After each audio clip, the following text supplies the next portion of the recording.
AB Goa on Wednesday raised strong objections to the 4% hike in electricity tariffs set to take effect from 1st October 2025, with similar annual increases planned over the next 5 years. The party criticized the policy as exploitative, stating that electricity is a basic human necessity and accused the government of looting the people through relentless price hikes. आज न्यूजान तुम्ही आयकला आसतले की विजाच्या दरान 4% वाढ जातली म्हणून, पण हाजी एक्चुअली खरी कितली वाढ जातली आणि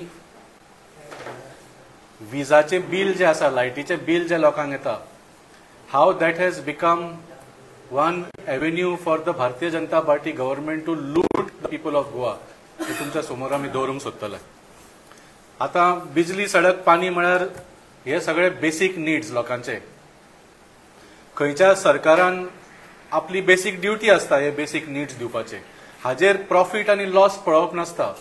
जे वीज आणि रस्ते आणि उदक जे असता, that should be provided on a 24-hour basis and on an affordable basis. म्हणजे लायटीची बिलां, उदकाची बिलां अशी जावंक जायना की लोकांक परवडपाक शकना. गोंयकारूय डिस्कशन करपाक लागले आणि ही मागणी करपाक लागले की बाबा दिल्लीक मेळटा, पंजाबाक मेळटा, आमकां कित्याक मेळना काय म्हणून.